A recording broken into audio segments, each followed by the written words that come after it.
Ser Podcast.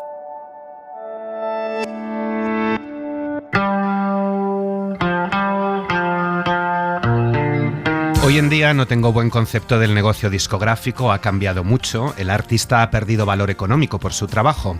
Las compañías viven un momento dorado porque se quedan prácticamente con todo lo que se genera del streaming. Muchos músicos están cansados del panorama actual, nadie está en contra de las plataformas, pero se ha dejado de cobrar mucho dinero por estar en ellas. Ya no es nuestro negocio. Para el 98% de los artistas, grabar un disco se ha convertido casi exclusivamente en una demostración de que se está activo, sirve de excusa para subir a un escenario. Necesitas millones de escuchas para poder recibir algo de dinero. Ahora mismo a las compañías solo les interesan los artistas que tengan miles de seguidores en redes.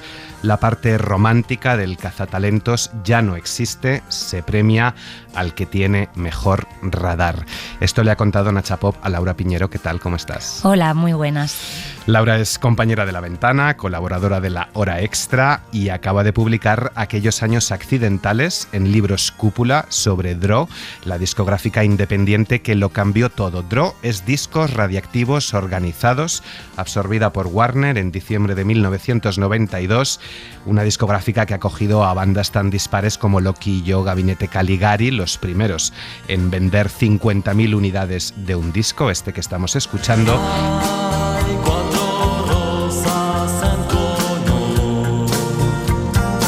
Siniestro Total, Hombres G, Celtas Cortos, Extremo Duro, Los Rodríguez o Duncan Du. Un montón de historias personales en este libro. Laura, ¿cómo surge el proyecto? ¿Cuándo? ¿Cuánto tiempo llevas trabajando en él? ¿Qué te dijo sí, hay que contar esta historia? Pues mira, precisamente fue un concierto de Coquemaya en el Within Center de Madrid. Después de ese concierto hicieron una fiesta después y yo terminé de casualidad dentro de un corro de historias donde veteranos de la discográfica Dro, que ahora está dentro de Warner, le contaban historias y anécdotas del recorrido del sello a nuevas generaciones, ¿no? Me pareció que en ese relato había de todo: sexo, drogas, rock and roll, muchos artistas conocidos pero también desconocidos, muchos personajes secundarios interesantes y una historia que merecía la pena contar porque era una historia de sueños, de éxitos, pero también de fracaso, de traiciones, cambios y de evolución de la historia de España, de la música y de personas, ¿no?, que individualmente fueron cambiando. Yo quise hacer un reportaje para la radio, para La Ventana, pero hablando un día con Iván Ferreiro, preparando una entrevista, se me ocurrió decirle: oye, yo creo que habría que hacer un documental sobre Dro. Y él me contestó: pues yo te lo produzco. Unas semanas más tarde o un mes le llamé para decirle: oye, Iván, no me veo capaz de hacer un guión sobre una historia que no está contada en ninguna parte, que hay solo pinceladas, déjame un tiempo de documentación. Y así fueron pasando los 5 años, eso es. Él la verdad que me respetó muchísimo, lo entendía y el documental ha quedado ahí en un segundo plano y esto es un libro que sale con Cúpula, con Planeta, con mucho cariño. Qué bonito eso que comentas del concierto, ese encuentro después del concierto entre diferentes generaciones, porque dice Iván Ferreiro en el prólogo que Dro era la compañía del pop español donde se encontraban artistas y había charlas increíbles con gente increíble. Es algo que destacan muchos de los que hablan contigo en este libro, ese lugar de encuentro entre diferentes generaciones y diferentes estilos musicales. Muchas veces una casa discográfica, Dro, que era más que una casa, era un hogar de encuentro con sentimiento. Sí, es que además la historia de Iván Ferreiro con Dro es curiosa porque él cuenta que él con Piratas intentó que lo ficharan en Dro porque tenía esta fascinación por su historia y por todas las bandas que habían publicado, pero no les quisieron. Entonces ellos ficharon por Warner y luego por carambolas empresariales, cuando Warner compra a Dro, él termina desembocando y trabajando con este equipo que él tanto admiraba. Y le pasó un poco como a mí, él llevaba años escuchando a esta gente contar esa historia tan increíble y una realidad musical que él ya le pillaba un poquito más de lejos y que admiraba un montón, ¿no? Por eso tuvo tanto interés en apoyarme y decirme: oye, Laura, cuenta esta historia. Yo quiero bañarme en mares de radio. con nubes de estroncio, cobalto y plutonio. Yo quiero tener envolturas de plomo y niños mutantes montando en las motos. Estamos escuchando un tema de Aviador Dro y sus obreros especializados, un grupo de punk científico, Leo, un grupo montado sin ninguna meta, solo por diversión, no un tema cualquiera además, Nuclear sí, por supuesto, se llama. ¿Quiénes son Aviador Dro? ¿Qué historia hay detrás de esta canción? Y que creo que recoge un poco también el espíritu del libro y de sus historias, ¿no? El de divertirse, el de probar sin mayores aspiraciones. Claro, Aviador Dro, más que un grupo de música, era un colectivo de expresión. Estaban los que hacían de músicos porque realmente no sabían tocar, pero también un montón de amigos que les ayudaban a montar los conciertos, a organizarse, tenían una revista, hacían manifestaciones, eran muy creativos, muy originales.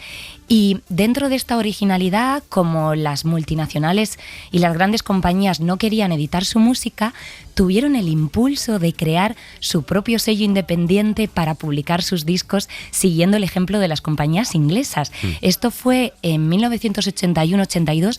En España había algún caso concreto de autoedición, pero no existían las discográficas independientes como tal, y ellos dieron ese impulso de crear su propia compañía, que no era nada, lo hacían Aviador Dro, y los aviadores se reunían en el piso de Servando Carballar, que es uno de los creadores, en el piso de sus padres, y empezaron de la nada. Y al final, ¿qué pasó? Que se convirtieron en el sello independiente más importante de la historia de España, al unirse con otras compañías independientes que habían nacido con espíritus parecidos, además en la misma época, y al unirse, pues literalmente rompieron el mercado y consiguieron algo imposible, que era, sin medios, sin presupuesto, plantar cara a las multinacionales con algo que es muy importante, que era que las canciones y los grupos que editaban eran maravillosos y la música hizo la magia. Gente que tenía otras profesiones, se dedicaba a otras cosas. Sí, es que eso me sorprendía mucho, porque tenían 1, 2, 3 y hasta 4 vidas, ¿no? Ellos, esto era un pasatiempo, entonces tenían su plan establecido, sus estudios, sus carreras. Hay un personaje, por ejemplo, que trabajaba en el metro por la mañana, por la tarde se iba a la discográfica, luego por la noche había que ir al Rocola o a las salas de conciertos para fichar a los grupos, para hacer relaciones y también, ¿por qué no decirlo?, para pasárselo bien, ¿no? Y hacer lo que mandaba la época siendo jóvenes, que es vivir el momento, y el fin de semana giraban con sus grupos.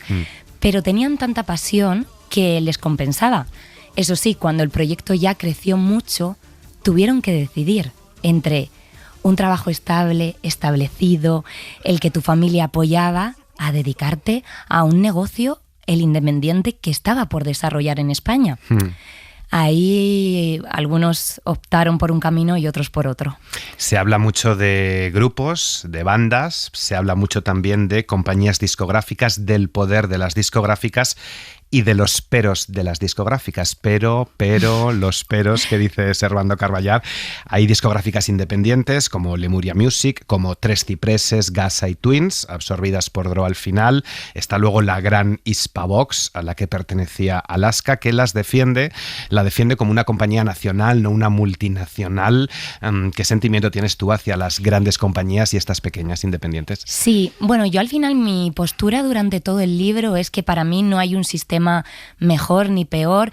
Yo creo que también en las multinacionales y grandes compañías de antes y de hoy hay individuos maravillosos que seguro que aman la música, pero sí que es cierto que la sensación de muchos de estos personajes en estos años era que en un momento determinado las grandes compañías iban a lo seguro, apostaban por la música melódica, y la nueva música que se estaba haciendo, que era muy provocadora, muy rockera y tal, pues no tenían cabida en estos lugares, y sí que tendían a hacer imposiciones artísticas que estos grupos, estos jóvenes, no lo soportaban y se rebelaron contra eso, ¿no?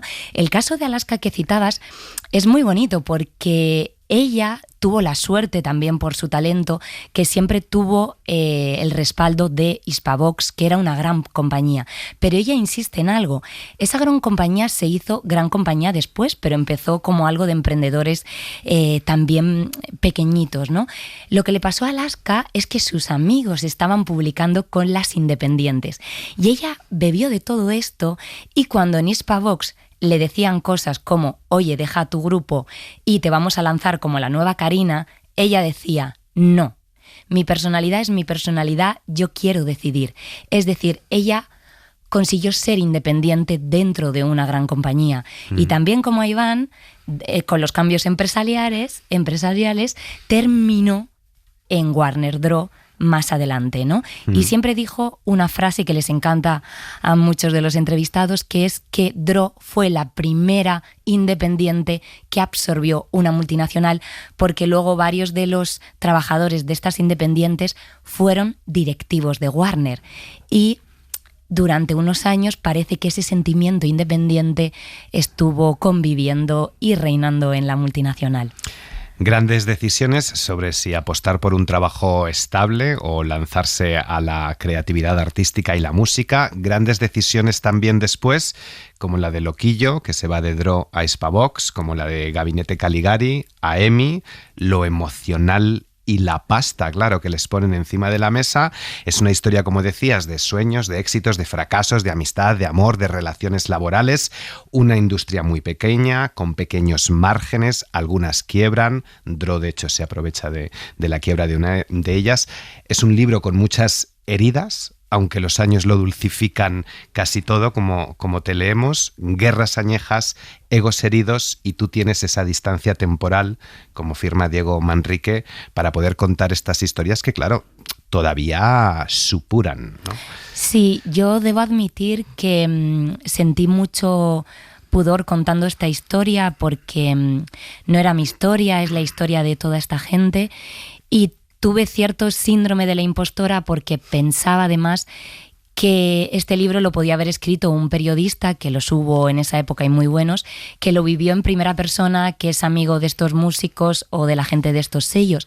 Pero luego pensé efectivamente que a lo mejor verlo con distancia me permitía no posicionarme, dar todos los lados de la historia, que los invitados y entrevistados se sintieran más libres para hablar conmigo, porque pensaron que podía dar una opinión más objetiva, y en ese sentido me empoderé y cogí distancia. Y yo creo que, bueno, seguramente los periodistas de esa época lo habrían contado también muy bien, pero yo he dado una visión distinta, que además está mezclada con los elementos del presente y con algo que tenemos, yo creo, en la radio, que es el afán por contar una historia y dar voz y poner el foco en personajes también pequeños y secundarios, que es de lo que más me emocionaba a mí en esta historia.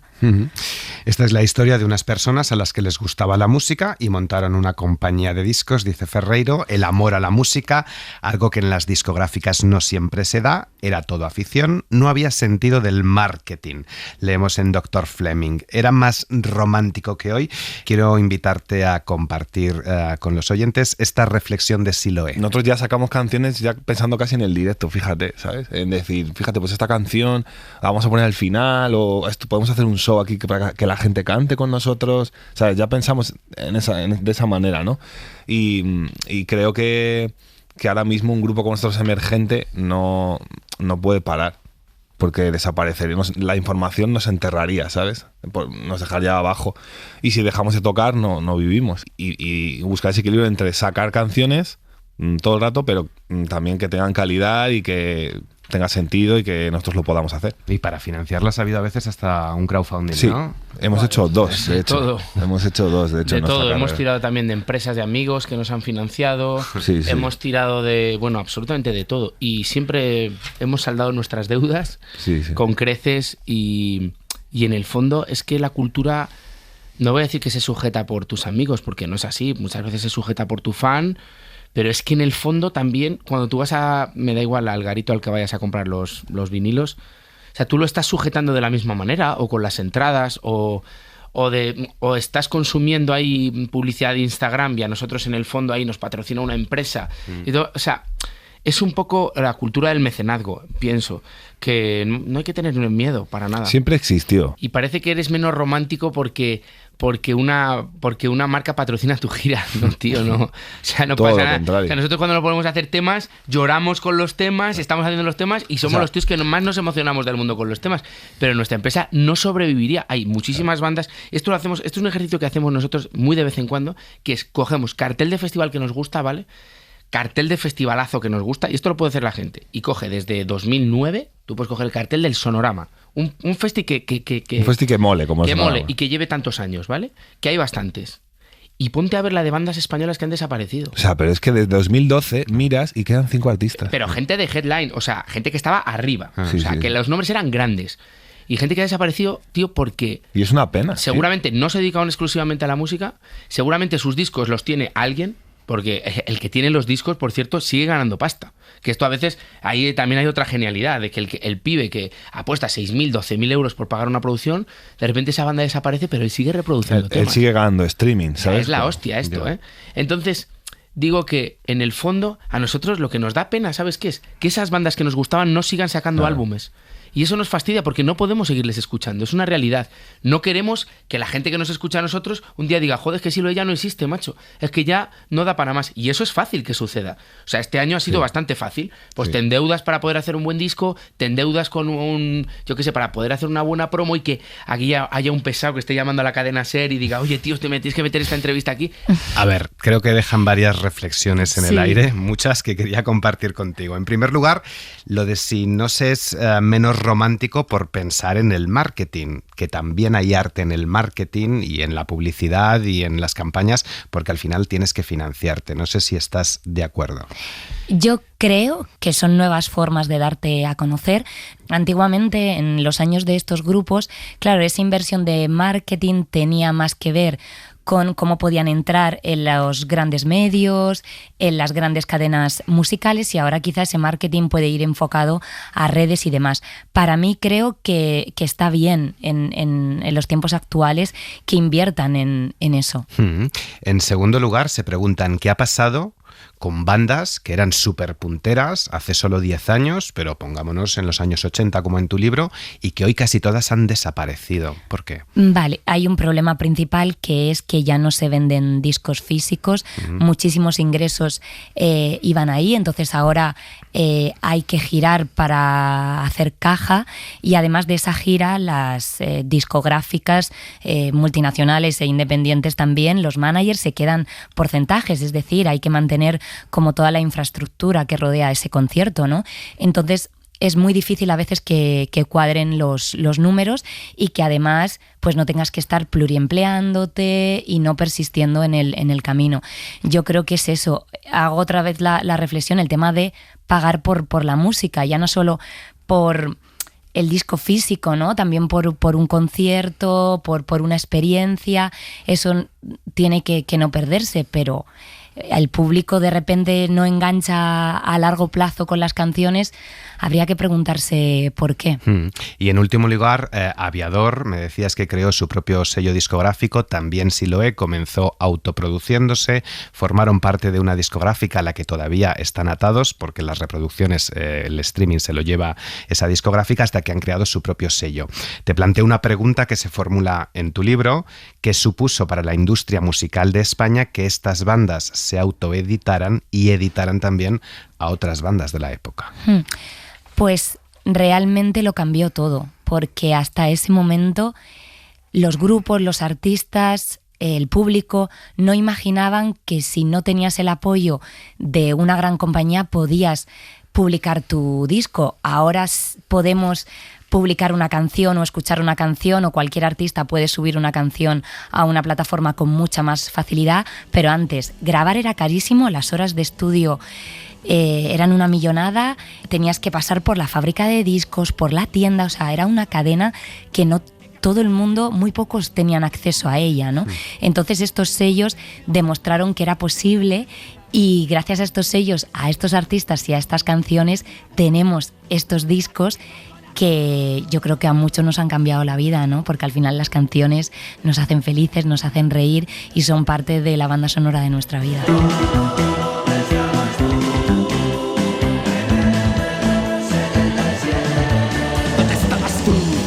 Canciones como esta que estamos escuchando del Loquillo, porque el libro también, me decías antes de la entrevista, es que creo que es un poco de nicho, esto es para determinadas personas, que va, para nada, o sea, yo sin conocer de nada la historia me ha cautivado desde el principio porque es también un retrato maravilloso de dónde estabas tú en el 77, dónde estábamos todos a finales de los 70, a principios de los 80, cuando la sociedad todavía era gris y las letras había que enseñarlas en comisaría, he leído, estaba cambiando la sociedad de España, estaban surgiendo grupos y jóvenes que no querían un mundo gris. Es también un retrato de esa España. Sí, es un retrato social. Conforme van los personajes recordando, vas viendo que, por ejemplo, todavía los guerrilleros de Cristo Rey, que era un grupo de extrema derecha, seguían entrando a determinados bares o tiendas de discos a dar palizas, ¿no? Ves el tema de la heroína, que en los 80 fue terrible, que es verdad que hemos escuchado el relato muchas veces, pero escuchar en boca de una de las hermanas de un fundador de uno de estos sellos, pues que su hermano murió por la heroína y que terminó ahí su sueño, pues impresiona muchísimo, ¿no? Madres enganchadas a los ansiolíticos, mujeres como Alaska, que por primera vez querían disfrutar del ocio como sus hermanos, y bueno, se la jugaban entre comillas, ¿no? Con acoso sexual, intimidación, y ellas querían estar, ¿no? Entonces son cosas que nos suenan, pero cuando las vas leyendo en boca de estos personajes, pues yo creo que las vuelves a revivir y te da una perspectiva distinta. Sexo, drogas y rock and roll, muchas drogas también. Sí, se estaba experimentando mucho, claro. Como yo te amo,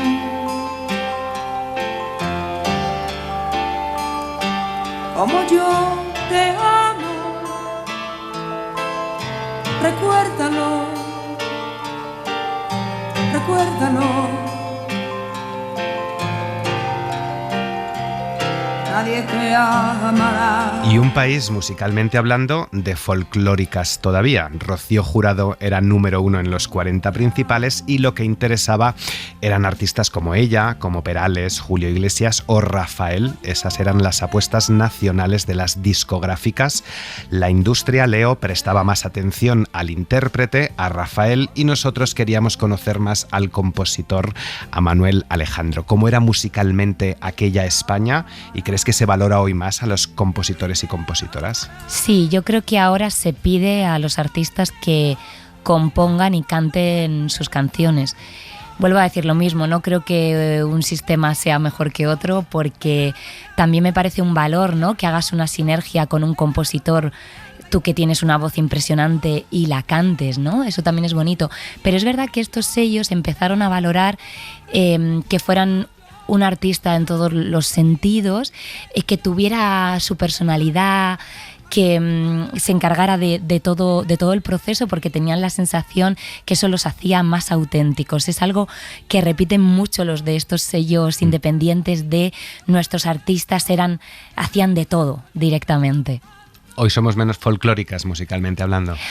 Hoy somos de todo, ¿no? Bueno, con ese gran predominio de la música urbana que nos está arrasando a todos, pero yo hacía una reflexión estos días cuando a veces criticamos el tema del urbano o el reggaetón, que yo confieso que a mí tampoco me gusta demasiado, pero cuando algunos de estos grupos empezaron a sonar en las radios, los escuchaban los padres, les parecía ruido, les parecía horrible, hablaban en las letras de chochos voladores y de cosas que no hacían ninguna gracia a determinados sectores, y digo, jolín, a ver si estamos, cuando rechazamos las nuevas tendencias musicales de la gente joven, a ver si estamos haciendo un poco como los que rechazaban a estos grupos independientes, ¿no?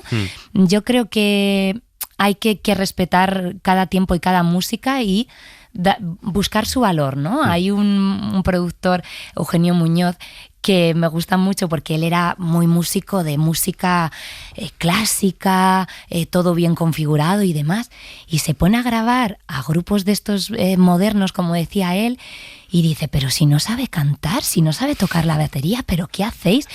Y estuvo a punto de autodespedirse, pero conforme fueron pasando las grabaciones, empezó a ver que estas letras o este movimiento tenían otros puntos importantes, ¿no? Y al final se convirtió en el mayor fan de la nueva música.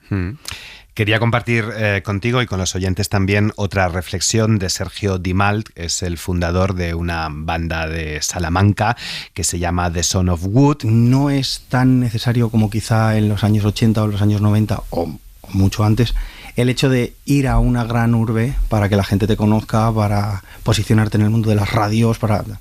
Ahora mismo con todos los medios digitales de los que disponemos puedes trabajar en cualquier parte del globo y poder posicionarte con tu trabajo. No necesitas estar en esa gran urbe.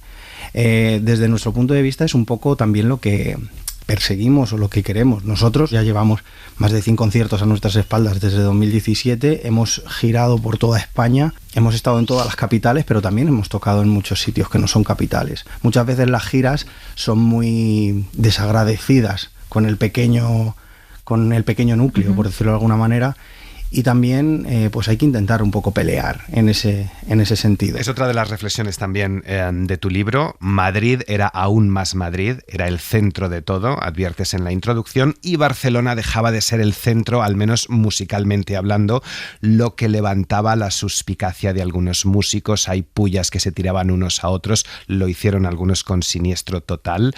¿Cómo era esta bipolaridad entre Madrid y Barcelona? Sí, es verdad que yo creo hoy en día, creo que por esto que hablábamos de lo digital y demás, creo que hay muchos ejemplos de distribuidoras, sellos pequeñitos que están haciendo un trabajo increíble y que se van haciendo camino, por supuesto, luego pasando por Madrid, que es como que hay que venir a Madrid, ¿no? Pero yo creo que ahora un músico, por ejemplo, que vive en Cartagena o en Burgos, puede vivir en su ciudad y de vez en cuando venir a Madrid a terminar de rematar todos esos procesos, ¿no? Pero en esta época sí que había que pasar por Madrid porque los envíos de cintas, el tema teléfono y demás era todo mucho más pesado, ¿no? Entonces, Loquillo, sobre todo, por ejemplo, habla que él sentía que al principio en Barcelona estaban surgiendo también muchos movimientos de sellos pequeñitos y demás, pero que al final en Madrid se juntó todo el mundo lo puso como si fuera la Meca, ¿no? Y todos querían venir aquí con sus creaciones, con sus maquetas, a presentarlo o a las multinacionales o a estas independientes, ¿no? Pero sí que es verdad, hay una cosa del libro, yo no utilizo el término movida madrileña, primero porque creo que ya lleva implícito muchas cosas y que puede, digamos, hacer sombra a estos movimientos en particular, ¿no? Pero a mí me ha gustado cómo Madrid se iba conectando con el Valladolid de Celtas Cortos, con el Donosti de Mikel Erenchun, el Bilbao de Fito. De hecho, yo algunas entrevistas las hice en esos lugares, a Sabino Méndez en Barcelona, y sentía ese proceso, ¿no? De cómo debía ser para ellos cuando antes no se viajaba mucho, como cuenta Mikel Erenchun, cuando de repente aparecían en Madrid, en esa gran urbe, con su maqueta y muertos de miedo por dónde empezamos para que nos haga caso. O sea, era complicado, pero a la vez me parece muy romántico y muy emocionante. Muy emocionante que hayas conseguido tantas declaraciones, algunas también por mail, y que incluso hayas conseguido traer a la radio a alguien con agorafobia. Sí, Jesús N. Gómez, el gran productor de los grupos de Dro, que produjo a tantos grupos en 7, 10 años, que yo le pedí una lista de recuerdos y nombres y no era capaz de hacérmelo porque sus jornadas eran una locura, se puso enfermo de trabajar y es verdad que es un tipo muy particular pero maravilloso, como un genio, que tenía un estudio muy chiquitito en el barrio de Prosperidad, aquí en Madrid, donde iban todos esos grupos. Él puso dinero para hacer realidad el sello Dro, porque también dijo, él ya estaba produciendo discos de grandes compañías, pero dijo, venga, yo me sumo a esto porque me gusta el rollo que tenéis, ¿no? Y él superó su miedo también por recibir la llamada de una extraña y ajena a todos estos años, y yo creo que no sé si por curiosidad, por qué, pero decidió acercarse y fue muy emocionante porque él recordaba la radio de los años 80 y el cambio, ver los micros, ver las máquinas. No sé, es increíble ver cómo sentimos cada uno nuestra profesión, ¿no? El tema técnico, pues le causaba fascinación y me gustó mucho. De hecho, ahora sigo teniendo trato con él y nos hemos hecho amigos. Y es maravilloso. Hay un capítulo dedicado a Jesús, pero Jesús aparece en las conversaciones de todos los artistas a lo largo de las páginas, artistas y compañías discográficas. Muy importante la figura de Jesús y de otros productores también. Muy importante también la figura de Diego Manrique o de Jesús Ordovás y todos aquellos periodistas y prescriptores de medios alternativos que junto con el boca a boca ayudaron a difundir la música, a ampliar ese abanico musical. Qué importante el periodismo cultural y especializado, ¿no?, que hoy se está perdiendo un poco. Claro, pensad que ahora descubrimos muchas tendencias musicales nuevas por los radares de Spotify, por nuestras redes sociales y demás, pero en ese momento los medios de comunicación eran prácticamente el único altavoz para llegar a la gente, ¿no? Entonces, estos grupos al principio y estos sellos no tenían cabida en los medios grandes porque no tenían manera de acceder. Entonces, fue muy importante estos primeros periodistas que empezaron a entrevistarlos y a programarlos porque les gustaba mucho la música que editaban. Ellos empezaron a poner el foco, a darles seguridad, a entrevistarles, y ya luego, gracias a que ellos iban poniendo el foco, las grandes compañías, los grandes medios y otros periodistas iban diciendo: uy, este grupo que ha recomendado Jesús Ordovás en la radio o Manrique, ¿quiénes son, no? Y estos periodistas se enfrentaron a sus jefes porque estaban programando música que no era acorde con los estándares de la época, pero era la música que a ellos les apasionaba. Así que fue fundamental. Es la figura del prescriptor que efectivamente se está perdiendo, ya no tiene tanto valor que una persona en concreto te recomiende, y han desaparecido muchos programas musicales generalistas. Claro, ahí te iba a preguntar, porque aquí recoges Musical Express de Televisión Española, el gran musical de la cadena SER, emisoras como Radio 3 o la BBC que apuestan por programas de música diferente, música alternativa. Tampoco sabía que en la cadena SER hubo una casa de discos, Acción Records, me encanta, y una editorial, Nuesa, que poder... Para los derechos de las canciones. Sí, fíjate. Sí, es que había una apuesta muy fuerte. Yo creo que la cadena SER, con respecto a otras generalistas, no porque yo trabajé aquí, se sigue cuidando la música, pero muchísimo menos que antes. No sé bien la razón, no sé si va también un poco por los gustos de la gente, ¿no?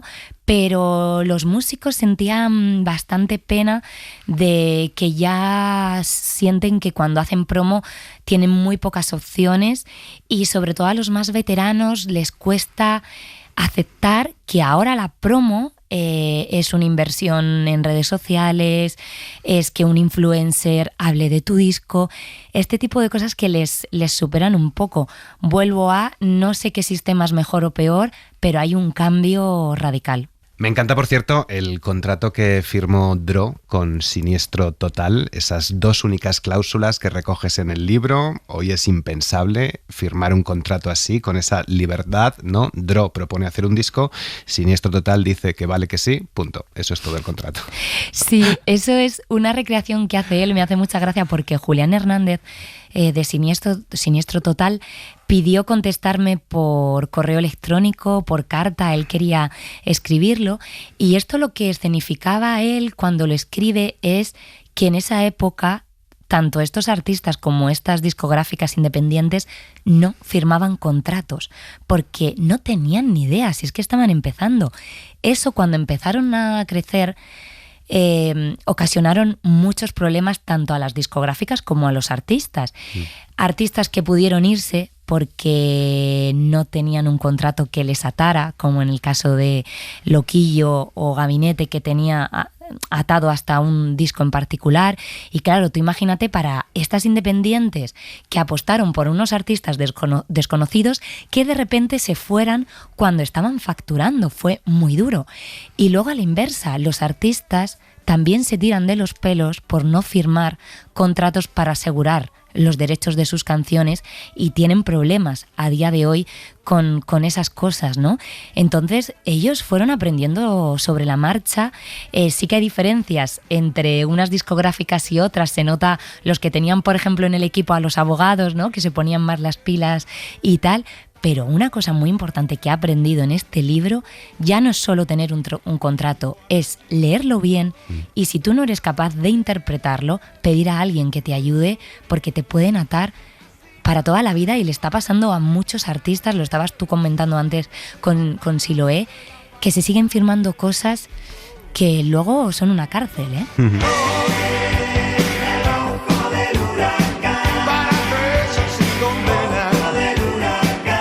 Cuando entraron Miguel Bosé y Miguel Ríos nos dimos cuenta de que los buenos tiempos ya no volverían. Leo en Derribos Arias. Miguel Ríos aparece en varias conversaciones. Miguel Ríos, el detonante de la quiebra de Panoca. ¿Qué pasa con Miguel Ríos? Hasta donde puedas contarnos, ¿eh? Sí, es que, claro, estos músicos no creo que tuvieran nada personal en contra de Miguel Ríos, pero creo que tenían como cierto rechazo a todo lo que tuviera éxito, Miguel Bosé, Miguel Ríos, y se querían como diferenciar, ¿no? Había como en esta época unas tribus y unas cuadrillas muy marcadas y yo creo que era muy difícil entrar, ¿no? Entonces tú haces otro tipo de música, mira que Miguel Ríos hace rock and roll, pero tú tienes éxito, aquí no entras, ¿no? Porque nosotros somos los independientes, los rebeldes y tú no lo eres, ¿no?